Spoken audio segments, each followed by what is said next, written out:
Je m'appelle Alice Jarry. Et moi, c'est Vincent Evrard. J'ai un parcours qui vient d'études scientifiques et puis j'ai fait du graphisme et puis un master en art numérique. Maintenant, je fais de l'assistance technique pour artistes et je fais de la vidéo en live dans des groupes de musique aussi. J'ai d'abord étudié en design art plus précisément, puis en computation arts. En ce moment, je suis en train de faire un doctorat en études et pratiques des arts à l'UQAM aussi. Puis j'enseigne les computation arts à l'université Concordia.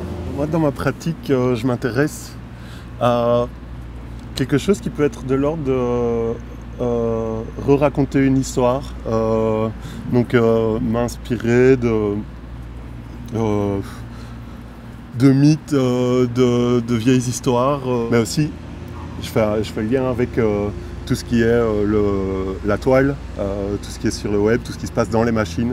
Donc j'essaie vraiment d'explorer cette frontière entre le sensible et ce qui se passe dans la matière. J'ai une pratique d'installation en art numérique dans laquelle je m'intéresse particulièrement à la question de la matérialité puis de la matière. La matérialité a le potentiel d'interférer avec nous, d'agir avec nous, d'interférer avec nos perceptions, nos sensations. J'ai vraiment une pratique qui est in situ, donc où je vais développer les idées dans le lieu, où l'installation va se faire dans le lieu. À la Chambre Blanche, en fait, Vincent et moi avons été matchés pour travailler sur un projet collaboratif qui s'appelle Lighthouse.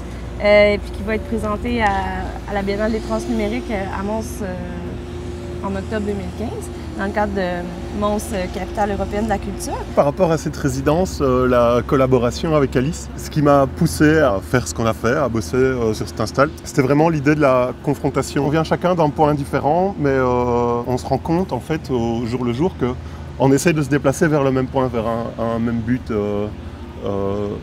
On se questionne sur les mêmes questions en fait. Le projet Lighthouse, en fait, il s'articule autour de la thématique de l'interférence, dans le sens qu'on travaille avec des matériaux qui interfèrent ensemble, qui permettent la diffraction de la lumière. Mais la question de la diffraction est abordée dans le projet autant au niveau humain, dans le sens que, appelons-nous deux matériaux qui s'entrechoquent, deux pensées qui s'entrechoquent, il y a de la collision, mais c'est de la collision productive. On a vraiment investi la galerie comme un laboratoire, en fait, puis on s'est étalé partout. C'était important pour nous d'investir l'espace, puis de pas juste arriver puis de mettre un objet tel quel fini dans l'espace, mais qui se crée avec l'espace. On fait des prototypes pour l'instant qui sont cinétiques, donc on travaille avec des moteurs, avec des verres dichroïques, avec des cubes dichroïques, avec des lentilles photographiques. Puis en ce moment, on est vraiment en train d'explorer l'espace, puis de travailler dans le lieu, de faire des petits tests, puis de voir comment tout ça interagit ensemble, puis quels aspects on va vouloir pousser pour la Belgique pour l'installation finale. J'avais déjà une pratique avant de venir de la lumière, de l'image,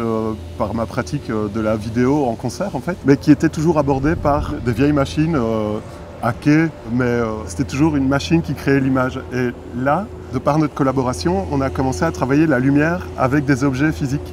Et ça m'a apporté beaucoup de choses. J'ai retrouvé des sensibilités que j'avais avec des machines et dans des vrais objets. Et donc, ça, dans un certain sens, ça simplifie très fort la méthode de création d'images. Dans la pratique concrète, il y a cet aspect de développer une sorte de GIF physique, donc un GIF avec PH à la fin par un F. Donc c'est GIF animé avec un objet qui, suivant l'état dans lequel il se trouve, crée des images différentes à une cadence régulière, enfin régulière mais soutenue quand même, avec peu de vocabulaire, peu de formes, mais qui envoie un message en continu tout le temps le même. On a fait un prototype qui s'appelle La Bataille, où il y a des verres qui s'entrechoquent.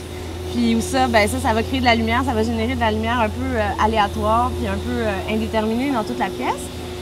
Puis ça devient intéressant pour nous parce que comme la question du lieu est centrale à notre projet, bien là, ça c'est quelque chose qu'on peut transposer en Belgique, explorer autrement, voir comment ça va se refléter autrement dans la pièce, comment le son va être géré aussi. Ça donne une belle part d'indétermination pour la Belgique où on n'arrive pas là avec une boîte puis un projet fini, mais que le projet va continuer à exister puis à vivre dans le lieu en Belgique aussi.